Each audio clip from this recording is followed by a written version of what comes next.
chat.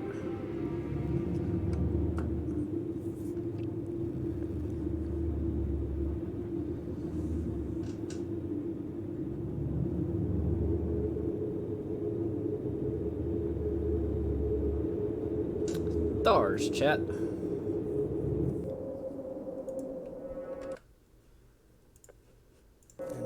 let me do that. And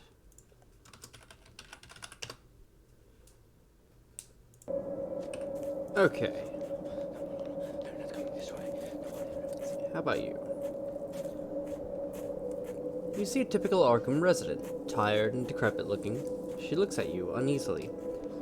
Good day, madam. My name is Miyoko Konigawa. Good day. Where have you been living? Does it look like a good day to you? Oh no, you're one of those raving lunatics. Well, okay, being polite was a bad idea. Ooh. That is some blackface, good sir.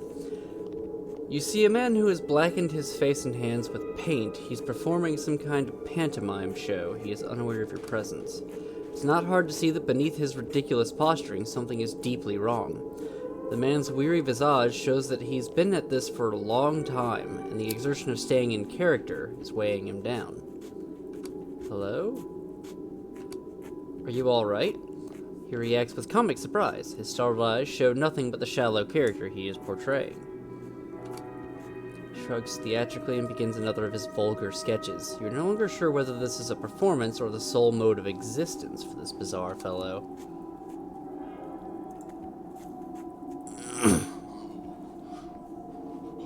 Hey Dan, yeah, we've straight up got a dude in blackface here.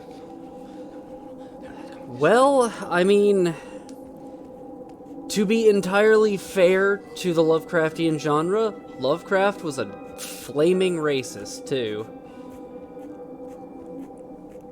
A revolting smell attacks your nostrils as you approach the home. And to be fair, I don't think they're portraying people in blackface in a good light here, either. A revolting smell attacks your nostrils as you approach the homeless man, as if some small animal had died under his stained clothes. What is it, miss? Do I smell? And stay a few damned yards away. Wait, they're not British. They're Massachusetts. Who is that man with paint all over his face? Oh, don't you know Coley Willie? I thought everybody knew Coley. You know he has movies, the theatrical performances. He was a real celebrity, you know? Not Coley Willie, but the fella himself, Sam Rodney. Never found him funny myself. In better days, a friend took me to one of his shows, making all that money scoffing at black folks. The black day came for us all in the end, didn't it? White, yellow, black, everybody. You're right.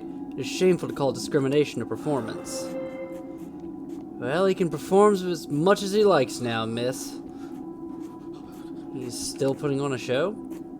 I don't know if I'd call it a show anymore, miss. I've been hanging around with him for a while now, and he never became Sam Rodney again. Not even once. I guess he is flat out Coley Willie now. Who is he performing for? Some mob fellas used to come and see him now and then. Not anymore. Watching the same thing over and over got boring, probably. And other folks don't like to go anywhere near him. Probably find him creepy. Can't blame them. They don't like to be near me either. So here we are, miss. Coley and the stinky, I need to go.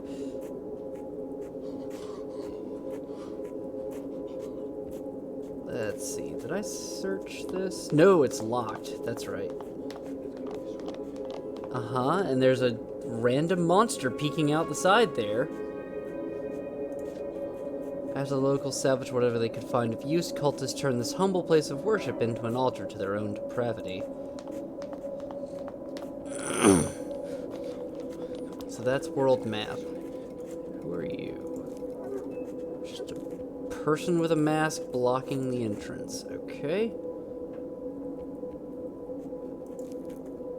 See a determined but pallid-looking woman in her 30s. Her outfit hints at a metropolitan sensibility. You sense an air of hypochondria about this woman. Excuse me, miss. I'd like to ask you something, if I may. Please, madam, I'm listening. I'm looking for my husband, a slender, long-faced gentleman from Boston. His name is Randolph Carter. All I know is that he arrived in Arkham. Do you know him or his whereabouts? I don't know if I've seen him, but the name does not ring a bell. I see. Thank you, miss. I better continue my search. How did you get separated? Okay. Alright then. I kind of want to check some of these houses, but Oh. Alright, that happened.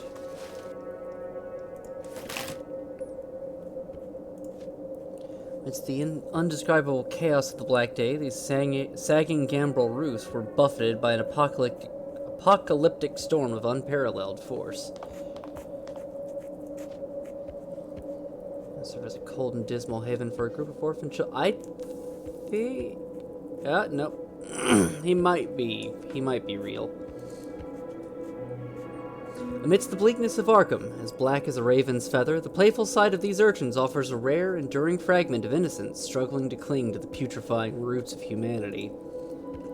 One among them, a scowling boy, approaches you, showing not so much hesitation as a juvenile curiosity. What do you want, grown-up? Got nothing you can salvage. He's trying to assert himself with a tough, unwavering attitude, suggesting they've been subject to nothing but neglect and mistreatment since the Black Day. This barrier of cynicism is what ensures their survival. I'm not like other bad grown-ups. I've come to give, not take. I don't believe you. That's upsetting to hear, boy. Perhaps this might cheer you up. Is that for us? Really? Here, a gift from a brave, pure-hearted man named Cornelius. Being the famished, ill-fortuned orphans of the apocalypse they are, they unceremoniously grab Cornelius's heirloom from your hands faster than a ravenous wolf pouncing on its prey. Before you can even turn, they've already made it halfway down the street, shouting and bickering in excitement as they vanish into the mists of who knows where. Nope, I didn't want to do that. Go out of stealth, there we go.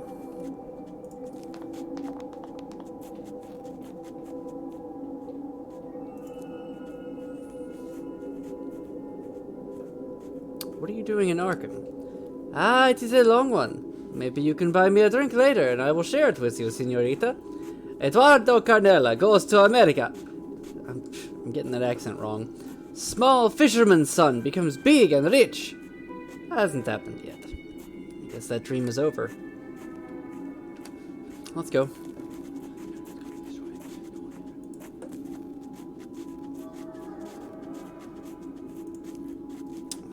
Let's see. Mobsters aplenty in that building. Can I sort this at all? Doesn't seem like it. Let's see.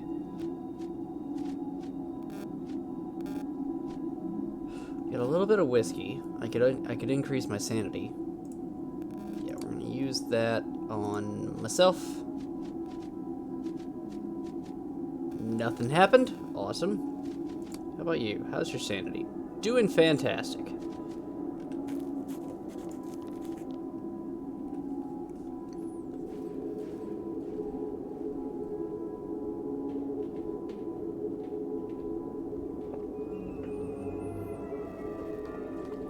Sorry, give me just a moment.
Okay, apologies for that. I'm back.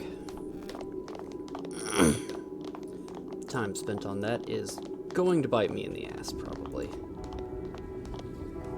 Let's see. Journal. For someone who can tell me more about this frightening figure.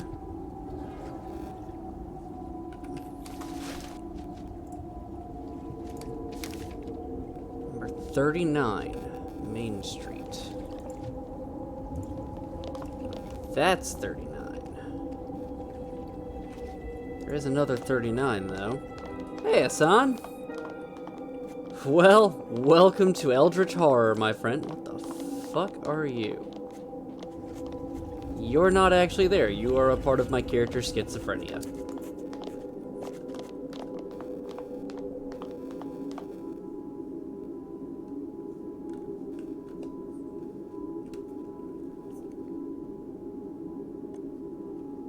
Oh. Oh, shit. Upon immediate scrutiny, you deduce that his wounds, which extend from collar to groin, were inflicted by a broad blade with a singular, almost preternaturally keen edge. Every single thrust perforated right through muscle, sinew, and bone.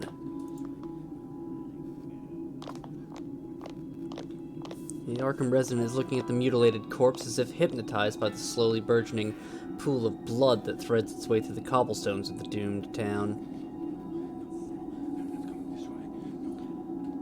What happened here? The stabber! The stabber is killed again! Stabber? The Arkham stabber! Where have you been living, miss? I think this is the third victim. All butchered, stabbed until they end up like poor Julian here. Julian? You know this man? Not a bad fellow. Used to stay at the Essex Hotel. He didn't deserve such a fate. Nobody deserves that. Deserves what they reap here. What do you know about this Arkham stabber? Nobody has any idea who he is. Even the mob can't catch him. Some say he's a demon. Others speculate that he's a loony of the worst kind. Nah, this ain't Batman. Arkham is a city in Massachusetts, part of the fictional lore of Lovecraft. How do you know the stabber is he? I don't! He could be a she! Would only be fair after what those brutes did to all the... Never mind. I'd better go.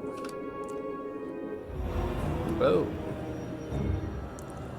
As you're about to leave the site of the gruesome murder, you notice something odd about the hobo standing nearby. The man begins to shake as if in the throes of a seizure, and his pupils transform from black to a murky white. Abruptly, he kneels as if possessed by an unknown force, dips his hand in the blood pool on the pavement, and begins to draw a star-like symbol on the ground with the dead man's freshly spilled bodily fluid. As you are watching this scene in bewilderment, the milky eyes turn directly at you, and the broken man speaks in an ominous tone completely alien to his appearance.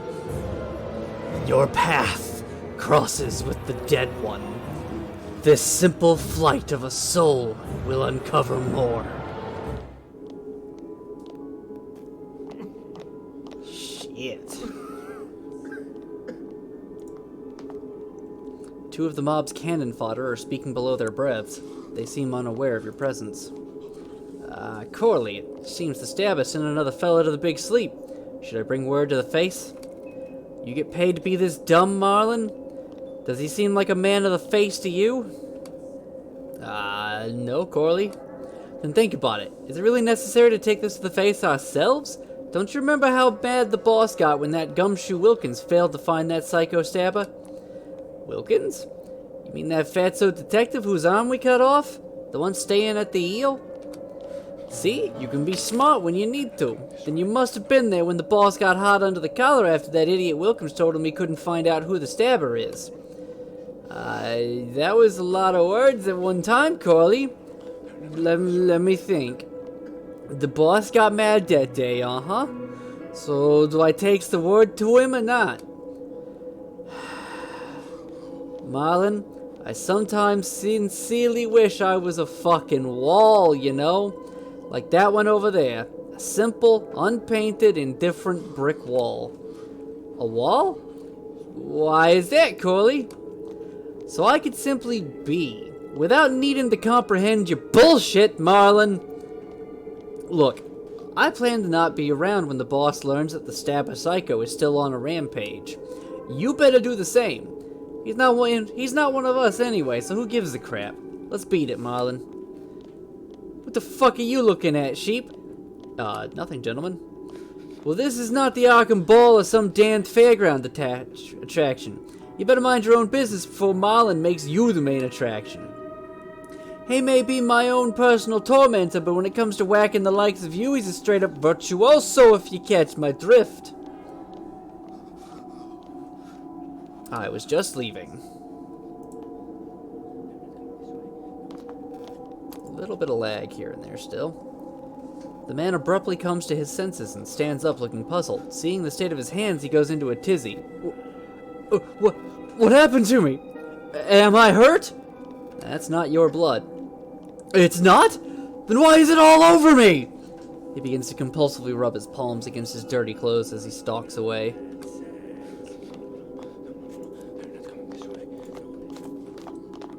Here's 39. This must be the place. Door seems... Hi there, monster. Knock on the door. You hear approaching footsteps and a blunt, uneducated voice is heard from behind the door.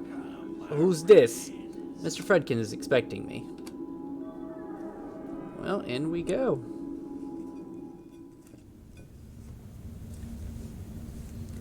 Glad to see you. This way. Mr. Stanley's waiting for you in his room, resting.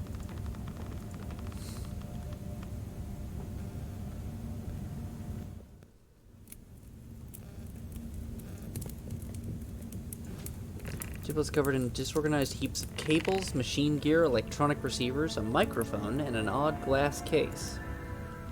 You see Stanley sitting in the dark, looking pale and devoid of his former energy, as annoying as it was. He begins to whisper in a discomforting tone, though you can't place just what it is that's bothering you about his voice. Welcome, madam. Thanks for coming on such short notice. Forgive my threadbare appearance. My studies have left me completely exhausted. Honestly, I ought to rest and recover. But I am so close to finding a way out. So close it is worth testing the limits of this shell of flesh and bone. It seems you've solved the situation with the rustic-looking man. Oh, yes. It was a minor nuisance. He serves me well, within his rather limited ability, of course. So now you know how to leave this place? Precisely. It is past time I leave this filthy nest of apes behind me forever. But as you can see, my ill health won't allow me to complete my work. I also have serious doubts that my current assistant is resourceful enough to aid me in the last stage of the process. What are all these machines? I thought your interest was in folklore. Knowledge takes many shapes, my friend. You will learn many things when we are on our way to the stars. Okay. But you need my help first, right? See what I mean? I need quick reasoning and a practical mind like yours to finish the job. Help me complete my work and you will accompany me, the only other person privileged to do so, far away from this whirlpool of primal vibrations. How are you planning to get us out of here? I won't bore you with the highly technical specifics, just know that my connections allow me to discover ways beyond the borders of man's limited science. If you knew what they've taught me about our universe. Who are these connections? You'll meet them when we're ready to leave. Don't worry. I have a feeling you've been speaking to aliens, good sir. Tell me what I need to do. Right to the point, I like that. A few essential parts are needed to complete my research. A long-wave radio transmitter, an electrical conductor, and some formaldehyde. These items are the last things standing between us and infinity. Where can I find them? Unfortunately, you have to do this part on your own. My friend Richter at the drugstore would be a good place to start. Debauched he may be, but he seems to have the skills to aid us in this final phase. Alright, I'll talk with Richter. Excellent. My illness dictates that I rest now. We'll talk more later, my friend. Wooden tribal totem depicts a winged, six-legged mythological being from Himalayan folklore. Have I leveled up yet? Not yet.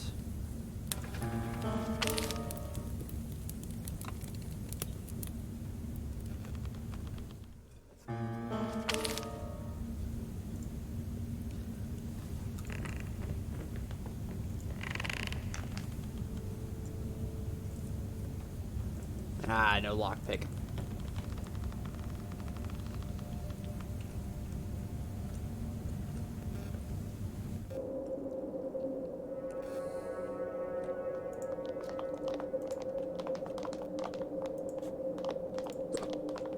Excuse me.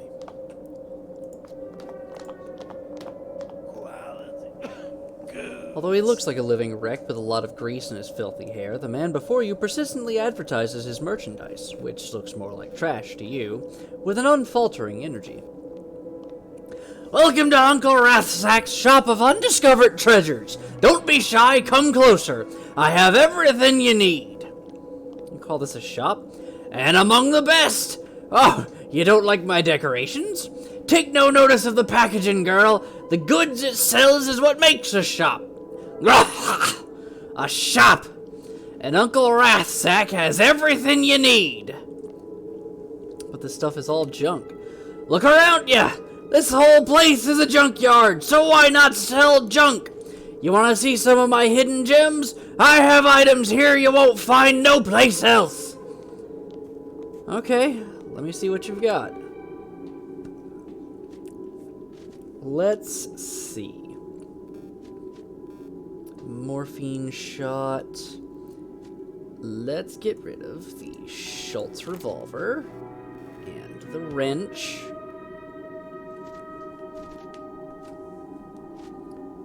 Battery, chemical filter, conductor, there we go. Cogs,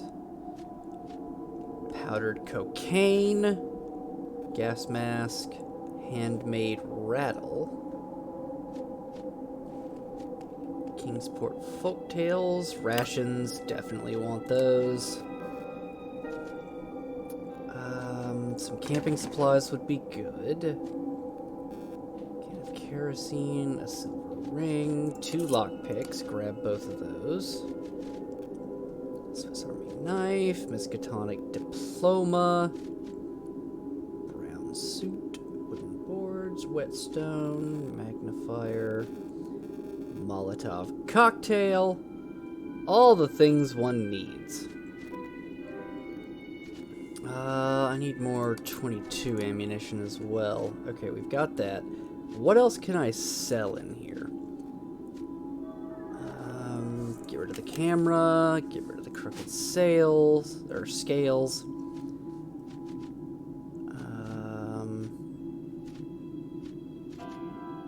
A lot of dollars, a few empty bottles. Am I actually able to craft anything? Yeah, I do have a little crafting menu, but I haven't checked it. Empty syringes. Let's see. I need 48.6. Bam. There we go.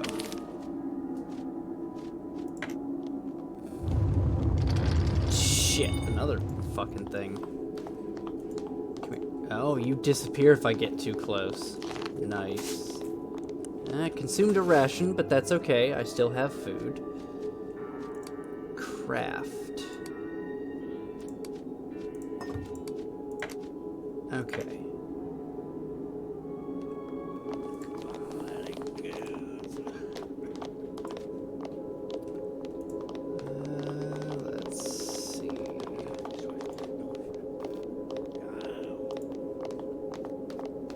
Yeah.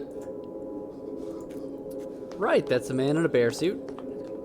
You see a scruffy man dressed in grimy garments. As you approach, you are irritated by the rancid alcoholic stench of his sweat. The swollen syringe marks on his arms further demonstrate the extent of his addiction. As your shadow falls over the unkempt and emaciated rummy, he scarcely opens one eyelid, as if he's been anticipating a visitor. Quinn! Is that you? Ah, shoot. Are you alright, pal? Who's asking? The drill sergeant? Sod off! Sergeant. Interesting guess. Did you serve in the army? What are you, a copper? Last time I checked, the mob burned down the goddamn police station. They won't tolerate a snoop around these parts. Up yours, miss. Pardon me for saying it, but you don't look very good. I don't need no help. I'm well aware of what Richter's dope does to a healthy person. Do I look like I give a damn?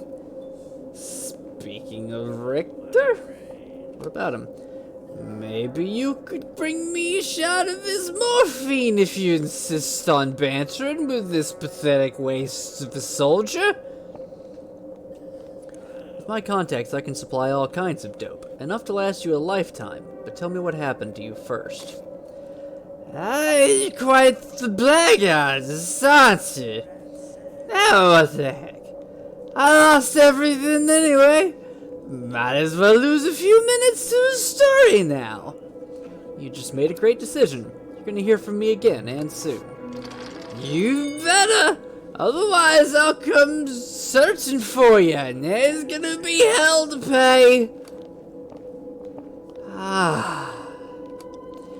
It all began after I met Gwen Robin, my, former, being a poor cobbler's son, I was obligated to put bread on the table, and that's why I joined the Guard, for the extra paycheck. Hailing from an even poorer Arkham family, Gwen was working as a wireless operator at the base. Boy, whew, she had it. Blonde, nice figure. Oh, how I miss our little escapades. But everything went to hell when she had to quit a job due to some family issues back home.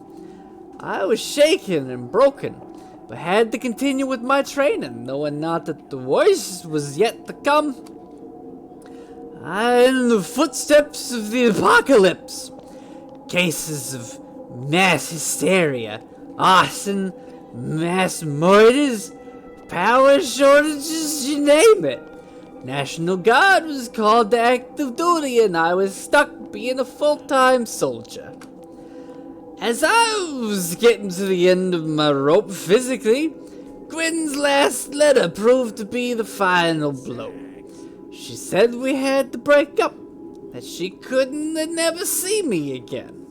No reason, no explanation, nothing.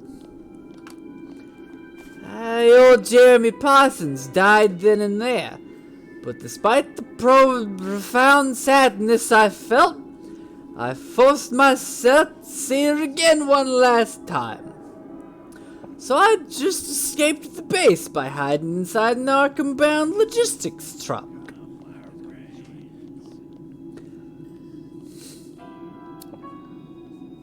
That is what it means to be human. We're social creatures. The lonelier we are, the more desperate we get. If that was meant to comfort me, then thank you, ma'am. But I believe that I failed my duty to this country by holding my personal issue above the safety of our land. I'm no soldier. I'm a hypocrite at best. So you went to Arkham. What happened next? I did! And for that, I will never forgive myself. I'm a scoundrel for turning my back on the proud institution of our forefathers who fought the Empire. How can I betray the legacy of the Minutemen? So you still aspire to be a freedom fighter after all. I could, if only we still had a country to protect. After coming to Arkham, I quickly realized that I had to avoid detection. So I disguised myself in civilian clothing and buried my uniform somewhere. And then I went straight to Gwen's address. There was nobody in the house. Even their coffee cups were on the table, but they were gone. It's as if she vanished, or never even existed at all. I lost track of her ever since. I asked around, but only met hostility and apathy. Ah, what a short-sighted fool I've been. Throughout mankind's history, hope has always been found by those who sought it. Don't give in. You seem like a good woman. Here. This is Gwen. Will you ask around for her? Maybe you can do better than I did. Sure, I'll do my best. Thanks, miss.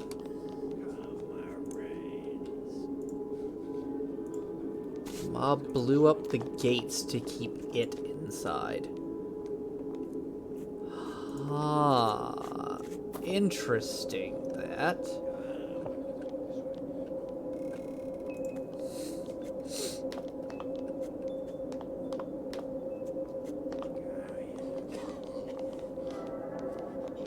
No thanks. No, that's not what I wanted. Excuse me, I'd like to ask you something. Leave me alone, madam. Life is hard enough without a bunch of foolish questions. How do you survive in Arkham? Between the mob and the cult, you mean? I don't know. Because so far, someone else got crushed instead of me. Anyway, I doubt my luck will last much longer. Since the Black Day, I've thought every day would be my last. Alright, let's see. No one there to answer. You're a random person? Yeah, I love how that ghoul just kind of disappears. Let's see. Nothing doing there. Let's go check out Honest Bill's.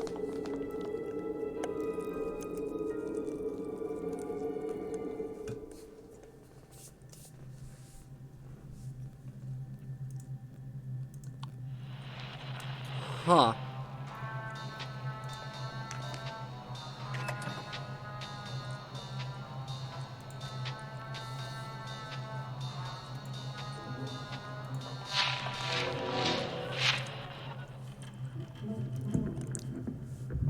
Behind the bars is a stern-looking man who looks deeply dissatisfied.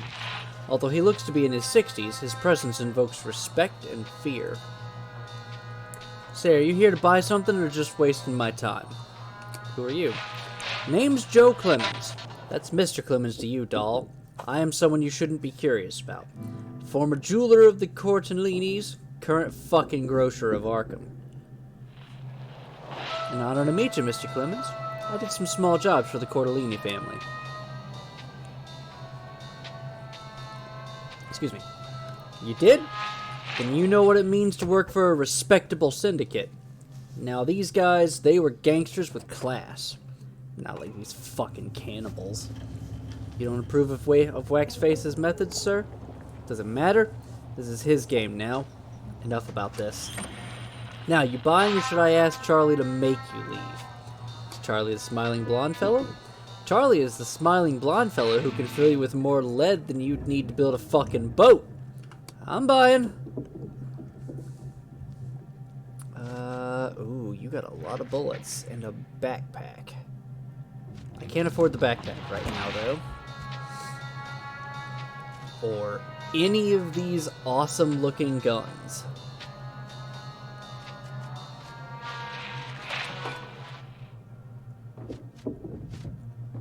Burglar's hood. Another cross.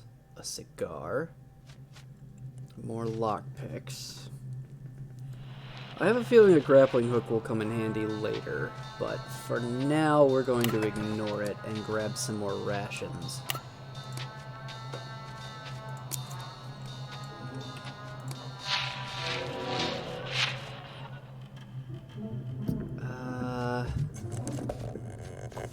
I got 29 rounds. Let's round it up to an even 40.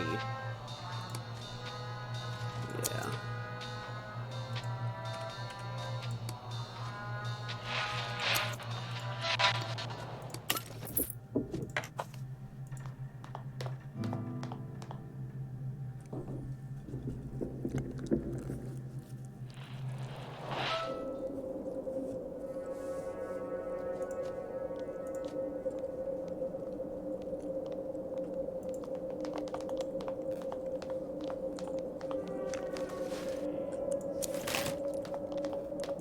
Sweet.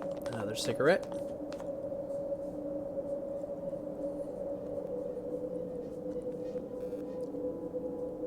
Let's see, we need to go say hi to Richter. Probably for the formaldehyde. You don't want to answer any questions? Okay.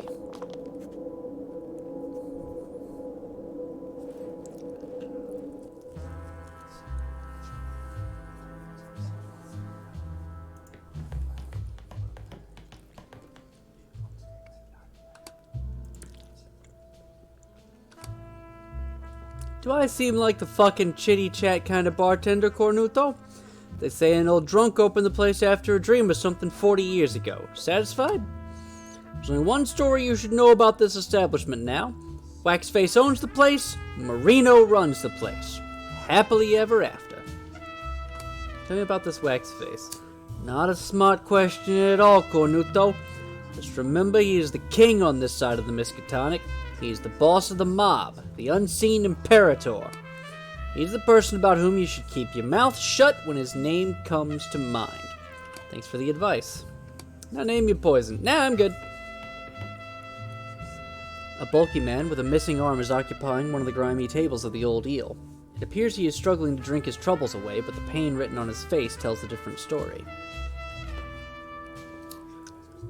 He ceases his agonizing for a short while to glance over at you.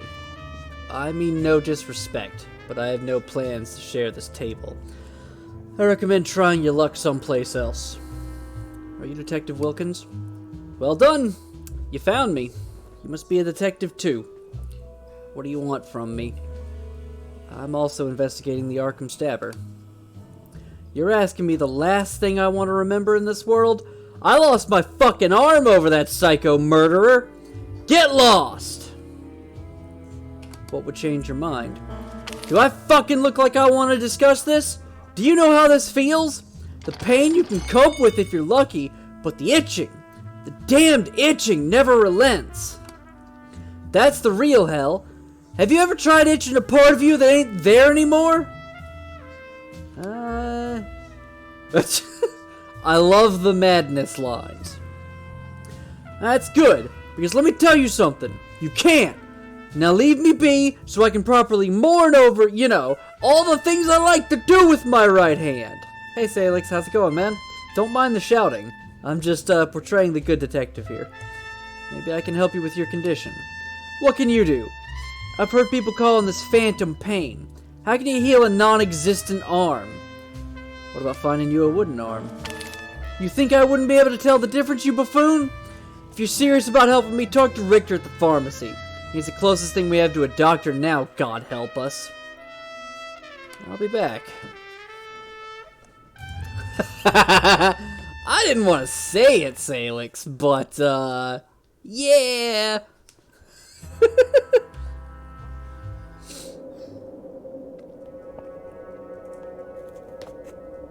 Oh.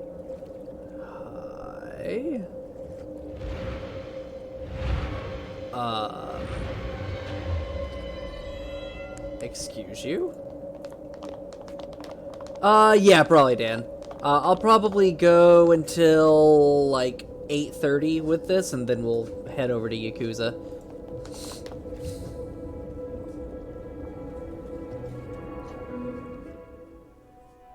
I'm just so happy to find an eldritch horror game that does not immediately throw you into a bunch of alien monsters, despite the fact that you're in an alien dimension. Hi there, schizophrenia. Well, that's interesting. Do you happen to own something that would help with a symptom called the phantom pain? Actually, I have an old dusty mirror box in the back. It comes in handy once in a while. 30 cigs and it's yours. Here you go. Here you go. The comfort this thing provides I would equate with giving a flower to a dead person. Another thing. I'm here for some formaldehyde. Formaldehyde? What are you planning to preserve? A lifeless fetus, perhaps? Forget it. Who am I to question others' questionable pursuits? The truth is, I don't have any formaldehyde. It's a bit out of my field. Can't you produce it in your lab?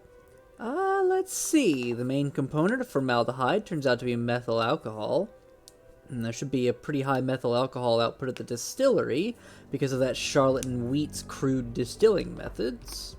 So if you can get me the methyl alcohol from the mob's distillery, I guess I can make you some formaldehyde. For a price, of course. And at last I can preserve my dead fetuses in the back decently. Just joking. Or am I? Where is this distillery? It's to the east of Riverside. Here, let me show it on your map. Where's this Wheat you mentioned? A drunk fraud who pretends to be the distiller of the mob. I've heard that his own whiskey brand was third class at best, even before the Black Day. You can guess how primitive and graceless his products are now. Alright, I'll be back with your methyl alcohol. I am running out of cigarettes. And I still have to pay old, Eddie there.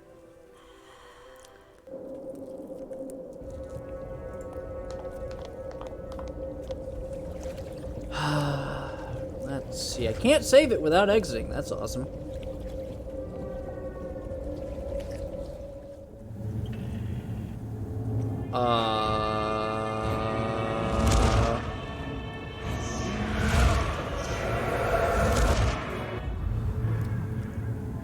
The heavily scarred man who is conducting the ritual abruptly turns to you like a scared predator caught in a trap.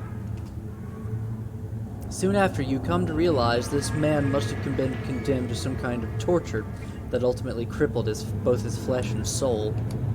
After making a heathen hand gesture, the man speaks with a voice that can only be described as a disturbingly loud whisper. They sent you to bring me back, cult dog. They think Krolk is still the easy meat he used to be. One step closer and Barzal Tharganu shreds you in 1,000 pieces. You can feel a ruinous power emanating from this broken man. I'm not planning to bring anybody anywhere soon. After a short, startled expression, his pained eyes screen you with extreme caution. Make yourself known, woman! Tell me your true name, or I'll let the black worms devour your eyes. Hey, I'm Miyoko Konigawa. No eating my eyes, alright? I'm Miyoko Konigawa, and black worm spaghetti is not among my favorite dishes. Actually, I don't even like it. Too wormy for my taste. Wow, I love these insanity options. The man calling himself Crow tips his head to one side as if listening to an invisible advisor. My guest does not see the mantle of lies on you. This means you may live for a few more minutes. For a few minutes?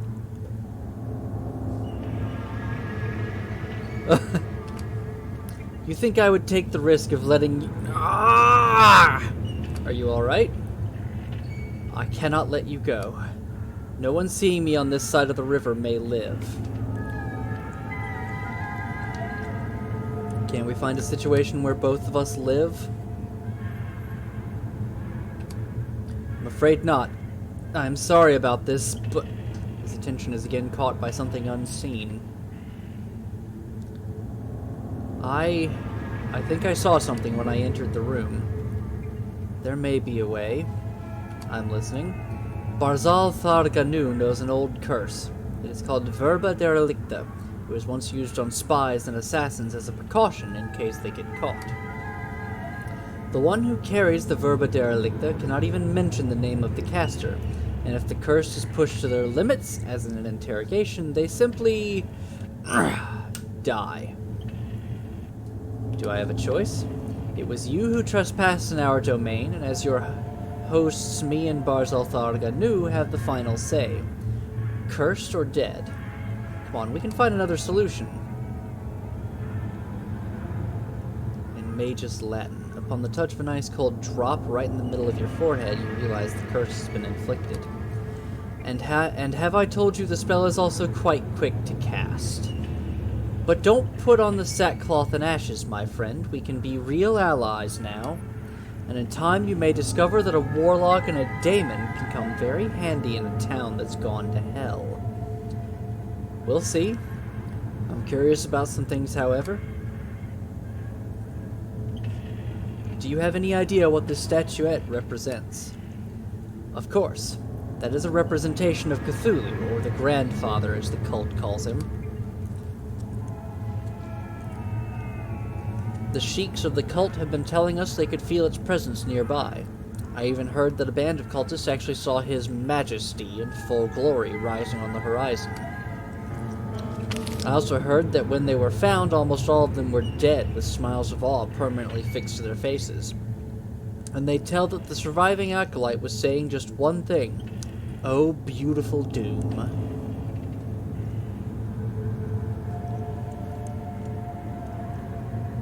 Who is this infernal guest? His name is Barzal Tharganu, and I advise you to address him by his true name. He is a guest in my domain, and also my only ally in this game of cat and mouse. You think a demon can be an ally? He tilts his head to one side again to listen to the strange entity you saw inhabiting the room. But Barzal, you also agreed to keep her functional. I can't say I like the term functional. Then you should stop asking questions about my guest.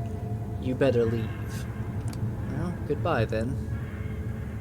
Yeah, I'm not gonna mess with the guy who has a demon protecting him. I feel like that's the stupid thing to do.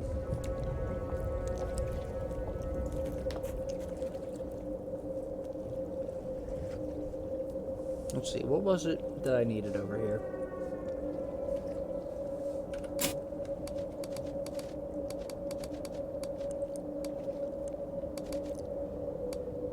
Ask Richter about the transmitter. Oh, he could be bluffing, but considering all of the magic sigils around him, I don't think I want to take that chance.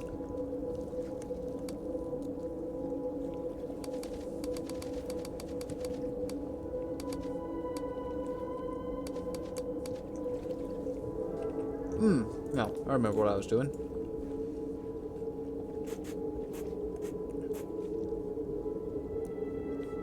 I need to go over to the old eel. We actually need to talk to Richter again.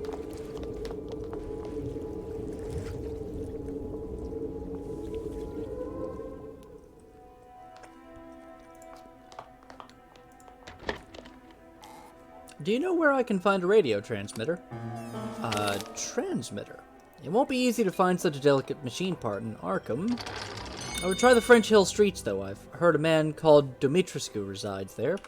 I know that surname. If he is the person I think he is, that man may be your best bet. Thanks. Bye, then.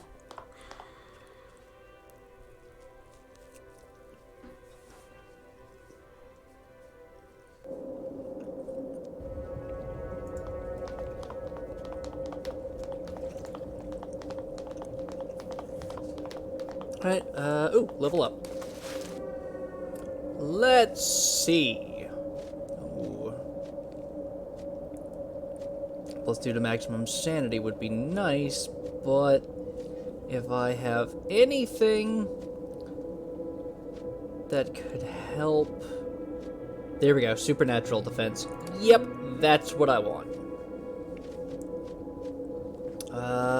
Gain another point in stealth, and another point in firearms. I probably should go for some melee at some point, too. Hollow touch 1. Outsiders shreds also inflicts sanity damage and carry a small chance of making the opponent lose AP. Outsider is less likely to be engaged by enemies. Now I'm gonna have this fucker be a melee person, so let's give him some more melee stuff. Give him more occult. There we go.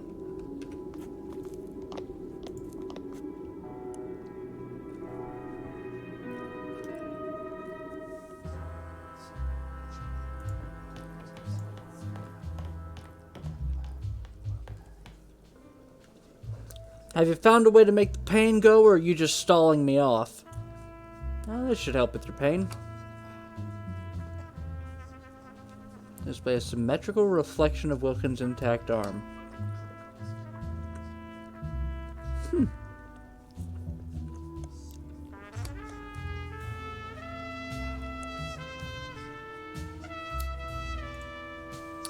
That feels much better.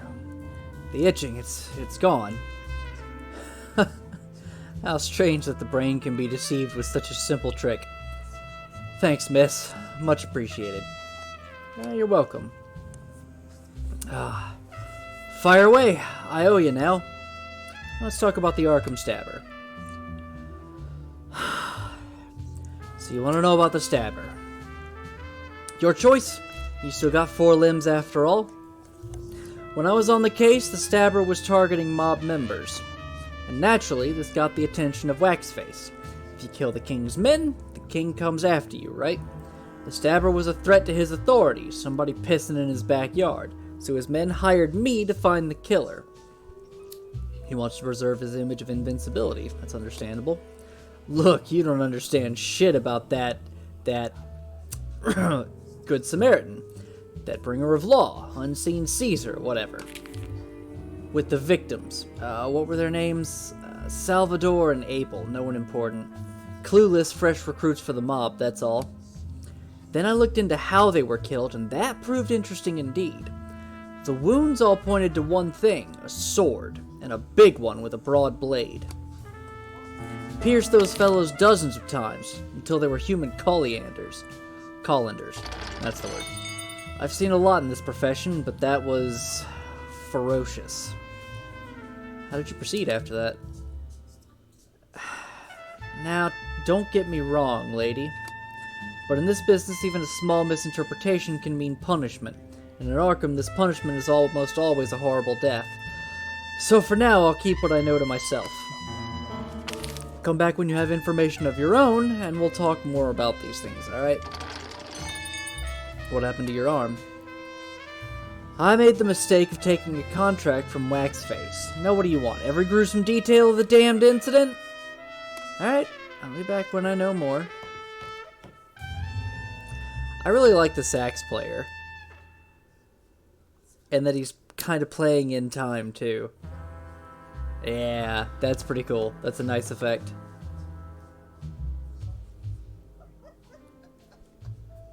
Alright, I believe the Essex Hotel is the tall building on the far left.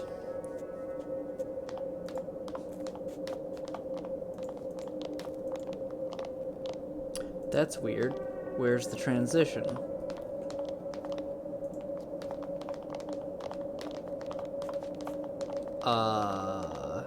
There it is. Wow, okay. That's weird. My sanity is getting really, really bad. I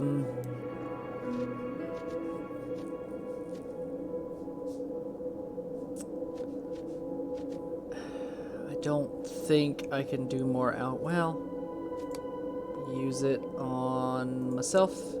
There we go. 10 points of sanity back. That helps.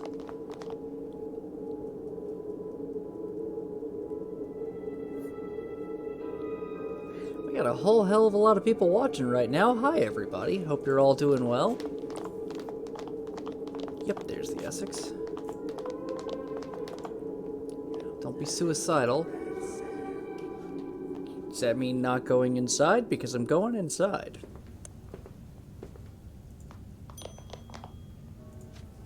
The plaque reads, Nehemiah Crane, Captain of Perseverance.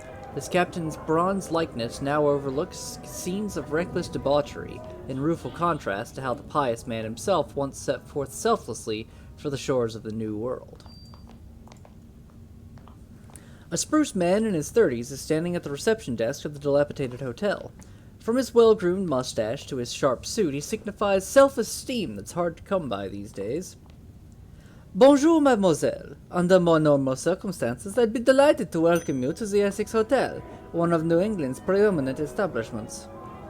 The man pauses to clear his throat, leaving aside the fact that there is no New England anymore. But, regrettably, I see you are not one of the ladies and gentlemen approved by Monsieur Wax. I may only accommodate citizens who appear on the guest list. I need some information about a former guest, a young man named Julian. The privacy of our guests is inviolable, mademoiselle. I have to admit the accommodations may have taken a slight downturn recently, but definitely not to that level. Julian was the most recent victim of the Arkham stabber. Oh, that is unfortunate. Not quite unexpected, though. I find a dead guest in one of the rooms almost every day. I'm trying to stop the Arkham stabber and need to know more about the victim. I'm a special agent assigned to this case by the Bureau of Highly Classified Affairs. I'm investigating the stabber murders. Etienne self-importantly straightens his bow tie before continuing. If that is the case, I think I can make an exception. He opens the hotel register and begins leafing through its pages. Julian, no surname given. Checked in with 3 others. He plays with his mustache as if trying to tease the information from it. I remember these men coming to the hotel. It was right before the Black Day. I recall I was suspicious of them right away. They did not at all seem the caliber of gentlemen we prefer here, moping about the lobby like clueless immigrants straight from this ship. But they paid for 2 king-size rooms in advance. He continues looking through the register. Sometime after the Black Day, though God knows how long, Julian and the one with the Irish accent left the hotel. The others carried on here. Can you give me their names? He reads them off. Salvador, Abel, and Killan. The late Monsieur Julian seems to have arrived with them. Salvador and Abel. Those men were also murdered by the stabber. Interessant. I'm happy to have assisted in your investigation, mademoiselle. But now I have some other businesses to attend to, like removing various stains of bodily liquids from the lawn carpet. Which one had the Irish accent? I cannot remember, mademoiselle, but if I were to guess, I would say Keelan. It certainly is the most Irish of the bunch. May I inspect the room where Julian stayed? I would not recommend it, mademoiselle. Carrion Jack is currently residing in room 303, and I don't think he's planning on checking out anytime soon. He is celebrating the crime, what he did to Betsy Ross. Heartbreaking to think of it. As a reward for his service, Waxface granted Monsieur Carrion with unlimited copperhead and 2 of his personal courtesans. Betsy Ross? You haven't heard of her? In the first months of Monsieur Wax's reign, a few of Arkham's bravest men and women, or dumbest according to some, openly defied the mob. They turned vigilante, masked guerrillas who risked their lives to bring some hope back to Arkham. These rebels were hunted down one by one until only Betsy remained, a fearless woman who wore old glory for her disguise. For months she showed the courage the rest of us lacked, and offered hope of the justice we all wished for, until Carrion Jack shot her in the head and left her body to the ghouls. And that, mademoiselle, is how hope finally died in Arkham.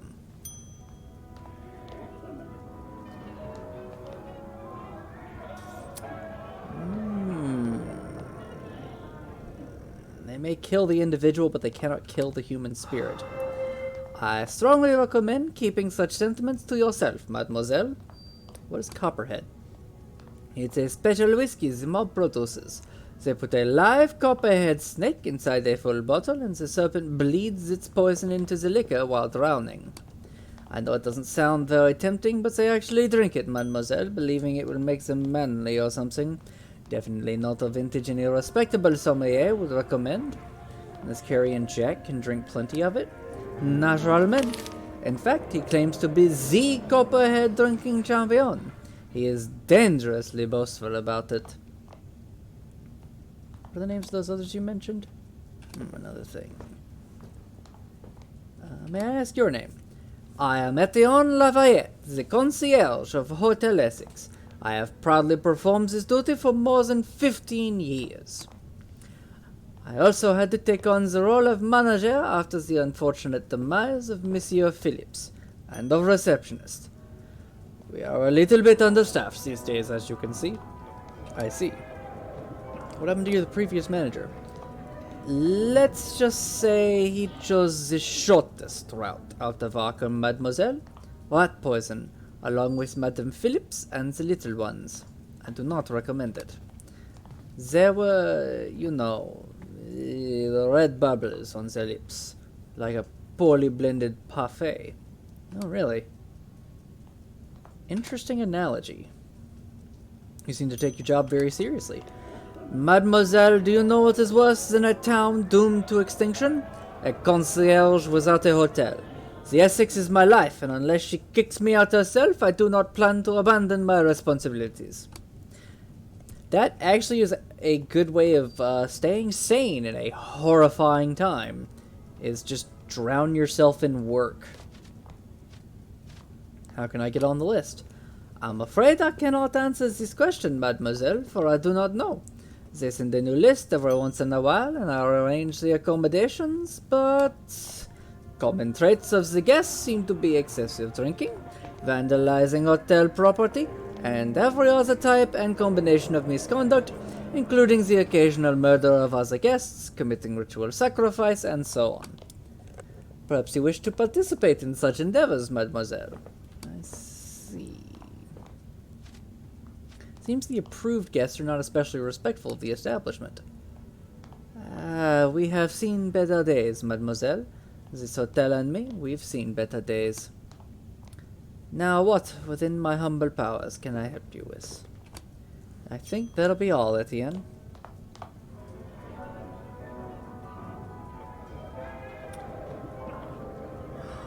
So, all three of the victims were aboard the same ship. That's interesting to know. So we know the identity of the person who's going to be the last victim. Keelan. Keelan. Which, funnily enough, is the name of my nephew.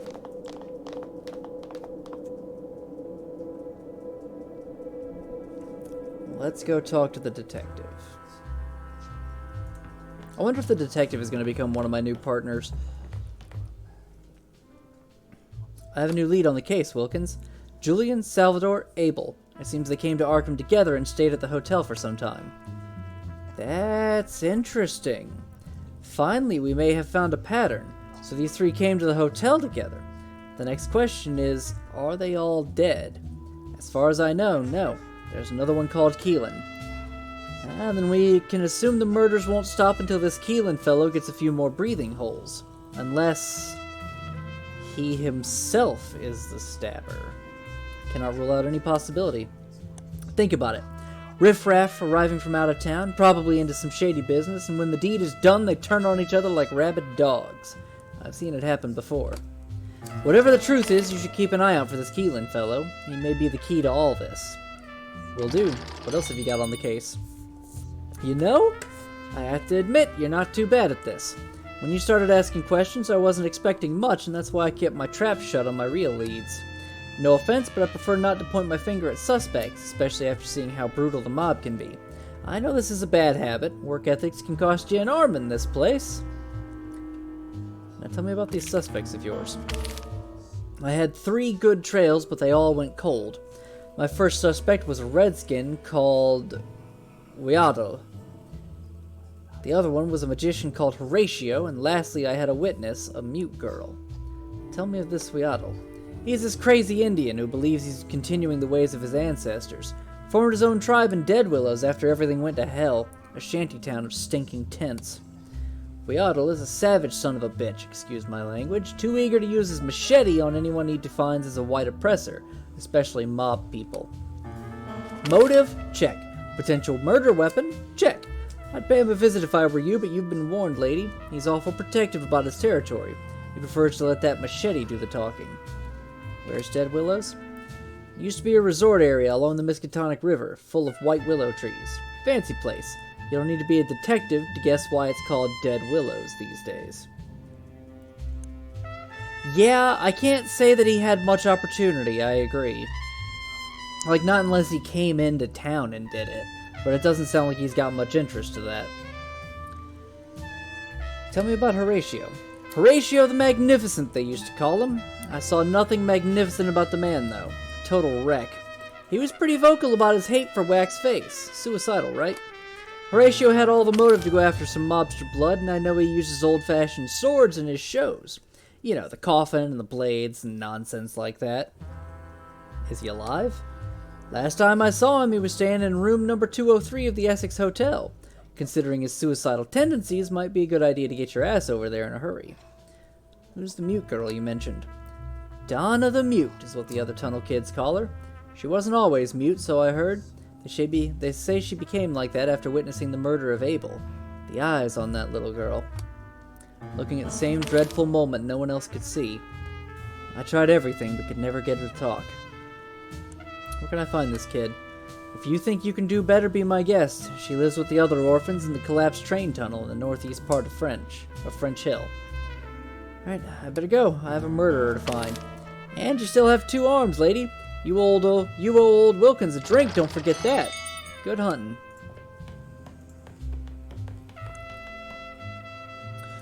Yeah, I'm thinking it's probably either Keelan or Horatio. Because I agree, Dan. Weaddle doesn't... He has motive and method, but he does not have opportunity. If he stays out in Dead Willows and doesn't come into town, there's no reason for him to come here and murder some random fucker in the middle of nowhere.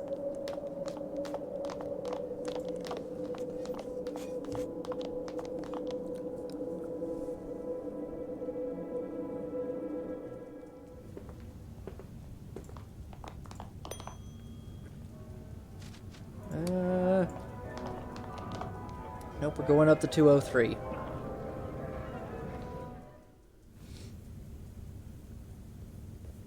Oh, hey, prostitutes in the halls. Let's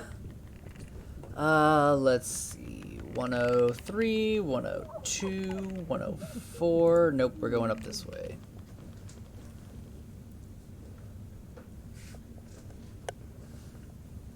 "203. You can hear someone, probably a man, sobbing behind the locked door. The person inside shouts, "Leave me alone! I just need a few questions answered." Questions? About what? The Arkham Stabber. What does this have to do with me? You listen to me, there is a ruthless killer in this town, yes. And he is worse than that. He is the king of all of Arkham's murderers. You know who I'm speaking of, that black-hearted, wax-faced son of a bitch? Now go ahead and point the finger on me. I don't care who hears me say it. He's a son of a bitch! I won't do anything like that. I'm not acquainted with the mob at all. Then please leave, miss. Considering the things I'm planning to do, even talking to me might cost you your neck. I'm willing to take that chance. Would you open the door, please? First prove to me that you're not with the mob. I ask for things nicely. I mean, when they have all the power here and literally burn down the police station and pretty much just shoot anybody who looks at them wrong, I ask nicely.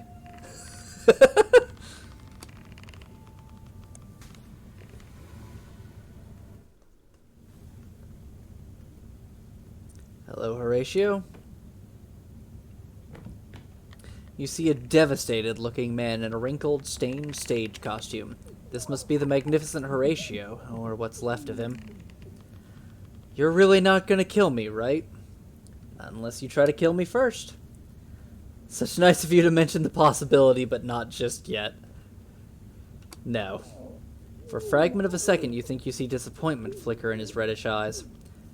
Alright, ask your oh-so-important questions. What do you know about the Arkham Stabber? I've heard that some folks were being stabbed. I've barely left this gloomy chamber for a long time. Weeks. Or is it months? Even the time is damned in this place. Dusk was always the most melancholic time of day for me. Now I am trapped forever in this moment of eternal dusk. All alone with my memories of her. On a bright day, some memories can warm your heart. On days like this, they pierce you like ice, reminding you of what has been lost forever. I'm sorry, I know the feeling. Did you hear about the young man who was killed on this street a while ago? Did you hear about the lovely young lady who was killed at the hands of that tyrant? Look, miss, we each have our own wounds in this wretched town. What lady? She was my assistant. Not just my assistant. Violet was everything I had. What happened to her? She was... I don't suppose you came here to ask about Violet. Forget about your questions and leave me be. So you know absolutely nothing about the victim. come on. You know that I know. Look me in the face. Tell me. You know something. I can't say that I like your tone. You'd better leave if you're done with your questioning. What's your grudge against Waxface? He took what is dearest from me, and I plan to do exactly the same. And if I can't find something that monster holds dear, which would be of no surprise to me at all, then I will take the wretched life from his fat carcass. I heard you have a sword, or swords. So what? Do you think my stage swords are like the meat cleavers the mob uses to behead people? I'm a magician, for God's sake! I mean, I used to be one. One of the best. Haven't you heard? The magnificent Horatio has come to town! Yeah, I think I saw one of your flyers. Is that supposed to make me feel better? Look at my magnificence now. So you're a magician. I knew it! You're a wizard! You're Merlin, disguised in a cheap tuxedo! Hey, this is not cheap. And I'm no hedge wizard like those mad sheiks of the cult. I don't have any control over poor folks' minds or anything like that. But if you learn the art of manipulating the audience's perceptions, combined with special optical effects, you can put on a real spectacle. Something that people will remember their entire lives. Ah, excuse me. I had to get some water. A pure moment of sharing the same space with the impossible, the unexplainable. That's magic. But when Violet died, the magic in me died with her. You mentioned the sheiks of the cult. Look, I use the principles of nature in my craft. I'm not a scientist, but I'm well-read. Optics, physics, engineering. Every spectacle is grounded in delicate calculation. But those mad priests are a different breed. They're almost like... they suck the faith out of their worshippers and turn it into a disease. A sickness that can affect reality. I see. Another thing. Goodbye.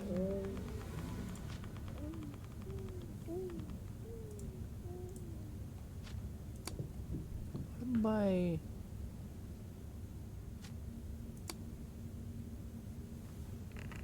Yeah! After an arduous struggle that took hours, you are finally free. Perk gained, escape artist.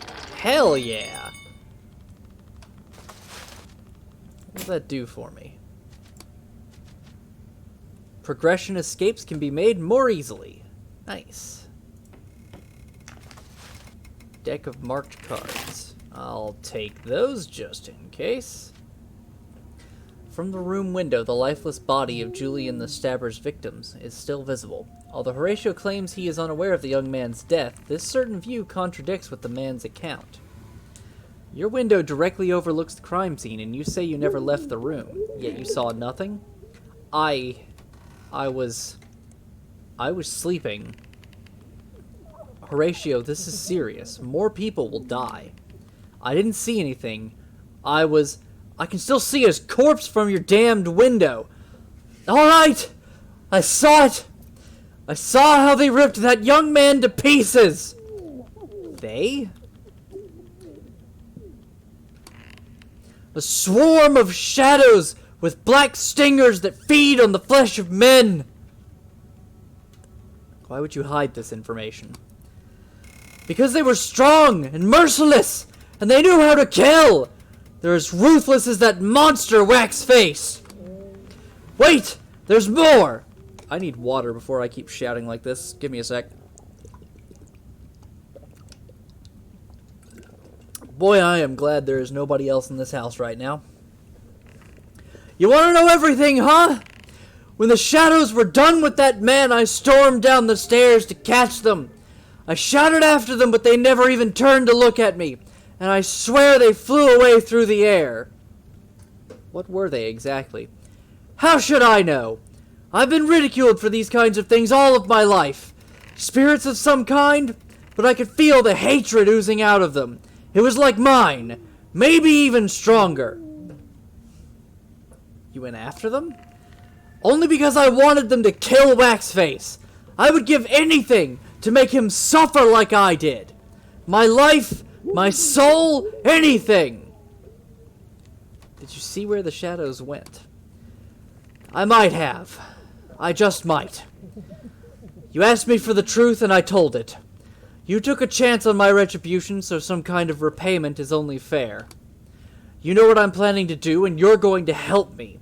That is, if you want to know where that House of Shadows is. Do you really think I can succeed at that? Of course not! You'd think I'd trust a stranger with something that important? All I need is an unguarded entrance to the Blackened Club. The rest I'll take care of myself. First, tell me what he did to your assistant.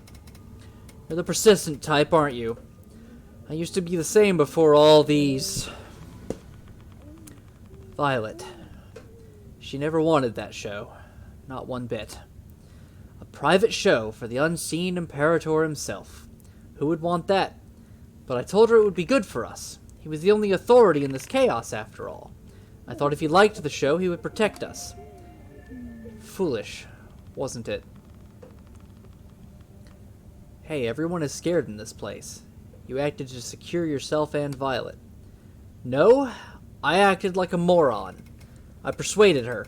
So we found ourselves there in the end, straight into the casino lounge. Spent hours preparing the stage. I wanted that show to be perfect. I wanted to make an impression. When we were finally ready and nervous as hell, he came. Surrounded by his made men who were like flies buzzing around rotten meat. We weren't allowed to look at him directly, but I could see his huge silhouette out of the corner of my eye. Hey, kitten. We started the performance, and the first few tricks went well. I couldn't see the man's face, and the made men seemed uninterested, but I could tell when there's a spark in the eyes of the audience. Then the time came for the blade box act. You've heard of the trick, right? The lady gets inside a prop coffin, and the magician stabs it through with swords. Then the lady comes out just fine, and you never know how. In reality, the entry points of the swords are all precisely calculated. They better be. You can't get a new assistant after each show. We were in the middle of the act, and Violet was inside the box. An excited reading. Yeah, I've been doing that all day. And by all day, I mean for the past hour. When I was about to insert the third sword, I noted something moving from the corner of my eye. Waxface had actually stood up and was moving towards me. I could hear his heavy footsteps without even turning my head. I was trembling when he finally asked me if he could give it a try. I'm doing all right. I hope you're doing well. Before I knew what was happening, his brutes grabbed the swords from my hands and grappled me. They forced me to keep my head down.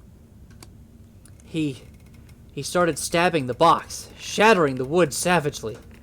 Then I heard Violet scream. Blood was seeping out of the box. That box became her real coffin! When he was done, I heard that accursed voice again, calling me a fraud, ordering his men to throw me out. I don't know, care, or remember what's happened since then. Just because I said my piece doesn't mean you should feel sorry for me. If you want to help me, I already told you how to do it. I'll be fine.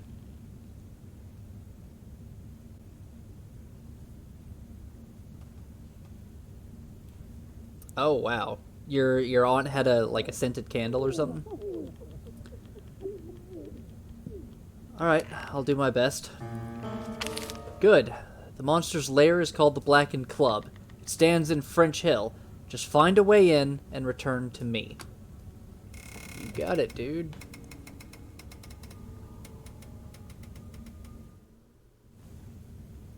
It's one of those things where you put a candle under a... I don't think I've ever heard of that.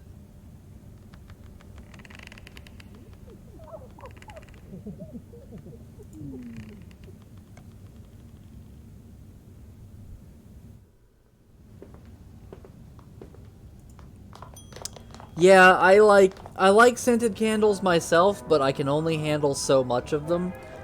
They get really fucking powerful after a while. The most I could handle was like a stick of incense. That was okay, but even my family got really tired of that stuff.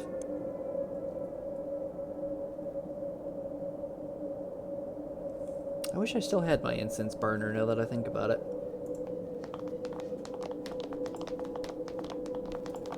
Alright, so we're going over to the Blackened Club.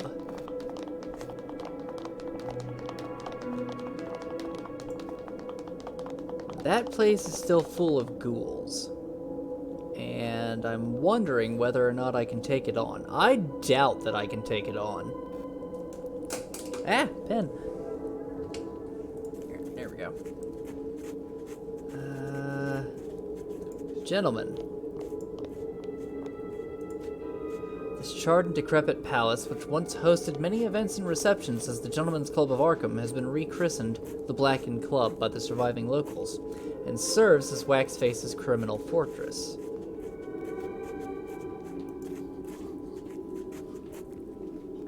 The door is tightly locked, but there is a dusty button alongside, adjacent to a rectangular panel similar to a speaker.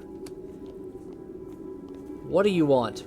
I'm looking for a radio transmitter and a conductor. I've been told you might be able to help. After a few seconds, a buzzing sound foretells the door being automatically unlocked. It is surprising to see working technology in this ruined town. Yeah, let's go inside. Oh. Hi. Is this where I'm going to learn a lot of my crafting recipes? You see a middle-aged man with a strong aura of intelligence and discipline sitting next to some sophisticated radio machinery. He looks devoured by the effort he puts into these contraptions. May I ask who you are? I'm Miyoko Konigawa. Alright, Miyoko Konigawa. The only reason I am allowing you to interrupt my work is that you've excited my attention with your rather interesting request. Would you care to elaborate? I'm searching for a way out of this place, and those parts would help. I'm on a very important mission to save the world. Oh, sorry. Myself and those parts. They are my ticket. First class. Is that so?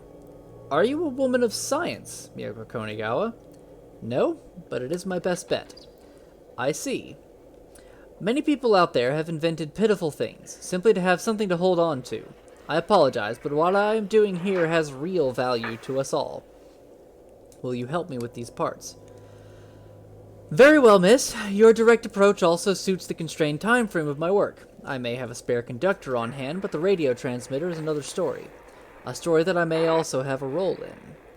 Would you care to elaborate?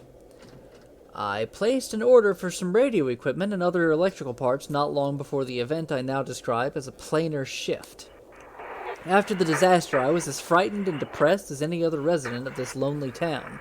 But eventually, my desire to continue my work helped me recover. Perhaps sensing it was my last resort, I returned to the lab. After some initial measurements and tests, I knew I was onto something. I knew that I was on the cusp of a discovery that could help us all. But, just like you, I found myself in need of radio parts. What happened next almost cost me my life. Click here on this BuzzFeed article to find out! Fucking clickbait. Let me guess, a disagreement with the mob? No, not at all. I headed for the Marsh warehouse. I knew that my shipment had to be in there someplace. It was the early days of Waxface's rise, and the chaos in the streets gave me the cover I needed to enter undetected. There were things inside. Creatures straight out of the folk tales of my childhood. Varkolak. Beast people. After I had nearly lost an arm to one of the monsters, I decided to leave the shipment where it was. I cannot complete this important work without myself, after all. You see what I mean? Then the transmitter is still there. I heard that the warehouse was sealed, so in theory, yes. If you can somehow survive the Varkolak, you will find my shipment. This will help you locate the crate. You are free to help yourself to the transmitter, but please bring me the remaining components. They are crucial to my efforts here. Where's the Marsh warehouse? Riverside District. Alright, I will find that crate. Excuse me, got some hiccups. I still need to find a way into the Black Club as well. An unguarded entrance. Jesus! Rifles, machine guns, sledgehammer, and a bat. Aha! What have we here?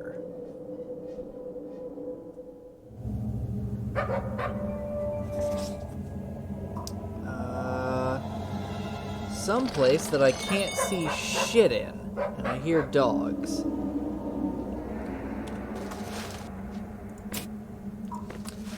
Do I have anything to burn? Nope! Okay, well, we're not going through there anytime soon.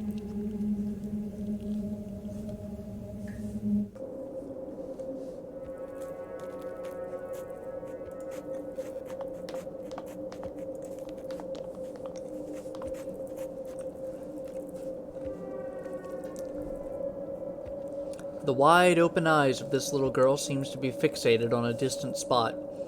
Though you have no clue what she sees... Excuse me. Though you have no clue what she sees there, you're convinced she is looking directly into the abyss. You also think the abyss might be looking into her. It waves. Yeah, I know, Dan. It's really interesting, man. The girl's staring eyes shift slowly to you, but her gaze remains as barren and blank as ever. Hello? She doesn't reply. There must be a reason why this little girl is called Donna the Mute.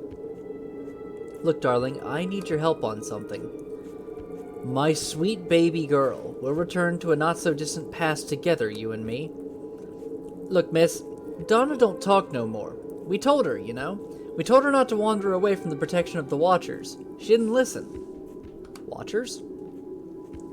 He points to the oxidized metal gargoyle squatting on the collapsed bridge. The Silent Watchers. They protect it. Don't make me make a Gollum reference. My god, there's even 3 of them. There's one in the middle, right there, and 2 on either side. Huh, I see. If you try to hurt Donna, they'll punish you, curse you. Your eyes will melt like ice cream on a hot day. They do that when they look into your eyes. They must be terribly powerful. They come to us in our dreams. We climb on their backs and fly to distant lands. Best of all, they show us the colors. Oh, really? I need to go. Really? Well, I gotta find somewhere to rest. How many cigarettes do I have? Not enough. I need to go and camp.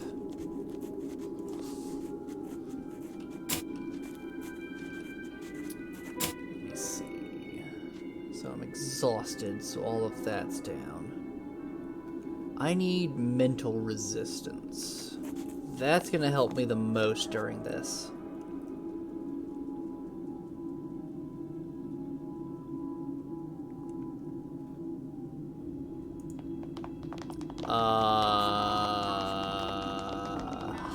Hi? His swollen eyes and the unending stream of tears sliding down his cheeks serve as conspicuous evidence of this burly man's ongoing despair. The carcass has begun to stink horribly, yet he stays put, enshrouded in his sorrow. Oh God, you've taken everyone from me. Everyone. And now my poor Lucy? Lucy... let's do number 2. How dreadful.